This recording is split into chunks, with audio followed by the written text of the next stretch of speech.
Bienvenue dans l'Overdose, le podcast sans filtre qui explore la vérité derrière nos relations, même quand nos cœurs préfèrent se bercer de douces illusions. Dans cet épisode, c'est parti pour ta l'Overdose, la seule dose qui fait du bien à tes relations au quotidien. Es-tu vraiment aligné à l'amour ? Je m'explique. Être aligné à l'amour, c'est lorsque tes pensées, tes désirs, tes croyances sont alignés à ta relation amoureuse idéale, soit ton partenaire amoureux idéal, ton match parfait. Par exemple, tu es sur Tinder, tu tombes sur ton match idéal, voilà, que ce soit physiquement ou au niveau de l'énergie qui dégage, des qualités qui semblent arborer. Et il se trouve qu'au même moment, tu es aussi son match idéal, tu es aussi son match parfait. Donc, cela veut dire que vous êtes en parfait alignement. Le problème, c'est que selon ton style d'attachement, donc insécure, tu as des croyances, des pensées, des comportements qui t'empêchent d'être en alignement avec ton partenaire amoureux idéal. Parce que tes pensées, tes désirs et tes croyances, tes comportements ne sont pas alignés à ce que tu voudrais réellement dans une relation amoureuse. Donc, c'est comme si, par exemple, tu souhaites passer la commande d'un livre de science-fiction sur la FNAC, mais comme toi, tu n'arrêtes pas de penser à un livre de sociologie, eh bien, inconsciemment, tu vas passer commande d'un livre de sociologie sans t'en rendre compte. Et quand ta commande arrive, eh bien, c'est normal, tu es énervé, tu es agacé parce que ce n'est pas un livre de sociologie que tu voulais commander, mais c'est bien un livre de science-fiction. Eh bien, c'est exactement la même chose quand tes pensées, tes croyances, tes comportements ne sont pas alignés avec ce que tu désires. Donc, par exemple, selon chaque style d'attachement, tu as certaines croyances qui t'empêchent d'être aligné à ta relation amoureuse idéale. Donc, je vais vous donner certains exemples. Par exemple, si tu as un style d'attachement anxieux, tu ne vas pas respecter tes propres limites. Tu vas dire oui alors que tu veux dire non. Tu vas prioriser le bien-être des autres, de ton partenaire, au détriment de ton propre bien-être. C'est tout simple. Par exemple, ton partenaire veut sortir ce soir, et bien toi, tu préfères rester en mode cocooning à la maison. Eh bien, tu te dis que non, pour lui faire plaisir, tu vas quand même faire un effort, alors que tu n'es pas du tout dans cette énergie-là, tu n'as pas envie de sortir. Mais comme tu veux absolument qu'il t'aime, eh bien, tu fais tout pour qu'il t'aime, c'est-à-dire lui faire plaisir. Alors là, ce sera plus pour les gens qui datent ou qui sont en train de flirter. Tu ne vas pas hésiter à baisser tes standards. Oui, c'est vrai qu'il n'investit pas beaucoup de temps, d'énergie et d'argent dans notre relation ou dans nos débuts de flirt, j'ai envie de dire. Bah, c'est peut-être que je suis trop exigeante, euh, peut-être que c'est à moi de baisser certains standards que j'ai, etc. Voilà. Donc ça, c'est un signe vraiment que tu ne respectes pas tes propres limites, tes propres besoins. Parce que quand on sait qu'on a certains besoins émotionnels qu'on veut voir dans la relation, et bien quand la personne ne matche pas avec ça, et bien on n'hésite pas à dire hasta la vista, baby. Donc voilà, en fait, quand une personne ne respecte pas ton besoin d'être considéré, écouté et entendu, et bien quand tu te respectes, tu n'hésites pas à dire au revoir à la personne et sans te retourner. Mais le fait que tu as un style d'attachement anxieux t'empêche d'avoir ces comportements, ces pensées et ces croyances, justement parce que tu as un style d'attachement insécure, donc anxieux, qui en fait t'empêche de créer la relation, d'être en alignement avec la relation amoureuse que tu désires réellement. Donc maintenant, on va passer au style d'attachement évitant.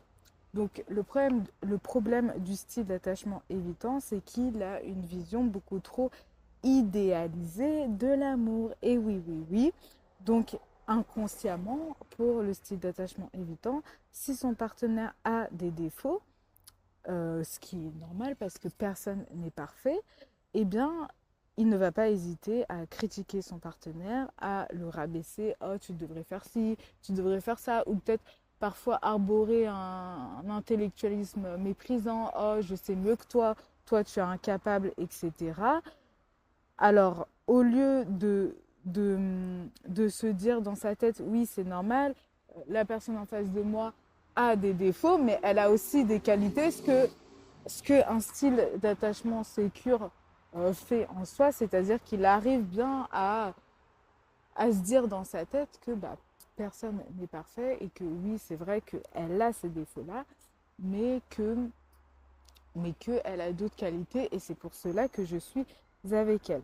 Donc ça peut être, ou même un style d'attachement évitant, clairement au début euh, du dating, chaque défaut peut peut en fait l'éloigner de toi. C'est-à-dire que si même peut-être ta façon de mâcher, ou peut-être que ton style, ou ça peut être aussi lié aux études. Par exemple, tu ne fais pas forcément des études élitistes et lui il considère que voilà, la personne avec qui il doit être doit faire des études élitistes.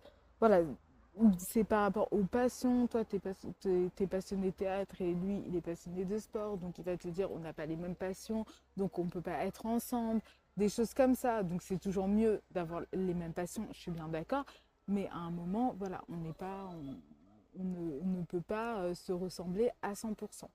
Donc, alors que tu as peut-être d'autres qualités qui font que même si vous n'êtes pas passionné exactement de la même chose, eh bien, en fait, vous pourriez quand même créer une très très belle relation ensemble parce que tant que les valeurs sont communes dans un couple, eh bien, même si on n'a pas les mêmes passions, ce n'est pas grave. Donc voilà, et c'est pour cela que le style d'attachement évitant n'est pas du tout en alignement avec le fait d'être en capacité de créer une relation amoureuse saine et épanouie, parce qu'il idéalise beaucoup trop l'amour, et c'est pour ça qu'il n'arrive pas à trouver l'amour, parce que personne n'est parfait, et souvent les styles d'attachement évitant ratent de très très belles enfin, des histoires d'amour pardon, qui auraient pu être potentiellement belles. Mais en fait, comme il est trop focalisé sur cette idéalisation de l'amour et sur ce truc où si ce n'est pas comme moi je l'avais à 100% imaginé, eh bien ce n'est pas mon partenaire amoureux idéal. Alors que en vrai, ça ne se passe jamais comme prévu. On le sait tous, et cela dans tous les domaines de la vie, que ce soit au niveau du travail, de l'amitié, etc. Rien ne se passe jamais comme prévu. Et parfois, c'est pas que c'est moins bien, c'est juste que c'est différent. On n'aurait peut-être pas imaginé rencontrer cette personne de telle manière.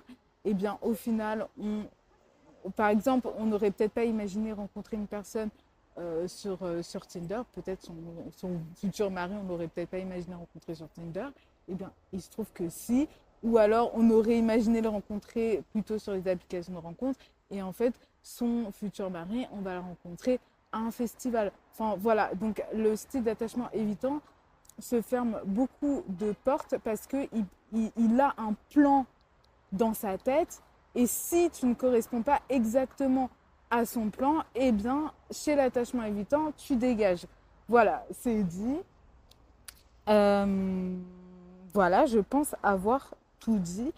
Et donc, pour le style d'attachement désorganisé, si tu te reconnais dans les deux, anxieux et évitant, eh bien, probablement, tu as un style d'attachement désorganisé. Mais je le répète, si vous voulez en être sûr, faites le quiz Le lien est dans la bio. S'il vous plaît, faites le quiz. Ne faites pas de suppositions sur quelques phrases que j'ai pu dire.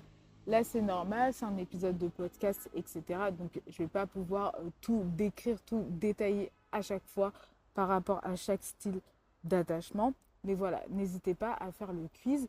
S'il y a des sujets que vous souhaitez que j'aborde, n'hésitez pas à me le dire dans les commentaires. Si vous avez des questions ou même des témoignages, ah moi j'ai été quand même, moi je suis plutôt style d'attachement évitant, moi je suis plutôt style d'attachement anxieux, n'hésitez pas. Moi j'adore quand les gens me racontent un petit peu leurs histoires, etc. Enfin, il n'y a aucun jugement de ma part. Et aussi, si vous pensez que deux personnes pourraient être intéressées par mon podcast ou si vous avez aimé l'épisode, n'hésitez pas à aimer. C'est pas pour mes beaux yeux, c'est vraiment quand vous aimez quelque chose, et bien au niveau de l'algorithme, ça remonte tout simplement. Plus vous commentez, plus vous aimez et plus vous me donnez en fait l'occasion d'être visible et que d'autres personnes puissent avoir aussi leur dose de love. On ne va pas les laisser de côté. Je suis généreuse, et bien moi, je veux donner ma dose de love à tout le monde. C'est normal. Eh bien, je vous souhaite une excellente journée et je vous dis à demain pour un nouvel épisode. Et pour plus de contenu au quotidien, n'hésitez pas à vous abonner à mon Instagram, Luna Idil. J'ai aussi un programme 100% gratuit sur les styles d'attachement où on explore vraiment en profondeur chaque style d'attachement. Il y a plus de 6 heures de contenu pour vous dire. Donc, on rentre vraiment dans les profondeurs de chaque style d'attachement. En fait, ça va vous vraiment permettre de comprendre à travers ce programme pourquoi vous êtes encore dans un schéma répétitif amoureux malgré votre bonne volonté de créer des relations amoureuses saines et épanouissantes, tout simplement. Et aussi, ça va vous permettre de savoir les erreurs que vous faites au quotidien qui vous éloignent de l'amour au final. Donc, c'est que du bénéfice. Et en plus de ça, c'est un programme qui est offert. Sinon, moi, c'est Luna Idil, hypnothérapeute, spécialisée dans les schémas répétitifs amoureux et les styles d'attachement, passionnée de théâtre, de littérature, de romance et de frites de patates douces, pure parisienne dans l'âme. Je suis Verseau, ascendant et lune en Scorpion, ce qui fait de moi quelqu'un de créatif, passionné, décalé et visionnaire. Je me lève chaque matin pour t'aider à créer une relation amoureuse saine et épanouie, sortir de ton schéma répétitif amoureux et enfin attirer ton partenaire amoureux idéal. Et bien sûr, si tu veux me séduire, eh bien, n'hésite pas à me préparer des frites de patates douces, un café latte et emmène-moi à une bonne séance de théâtre ou une soirée piano-bar et évidemment que je suis à toi.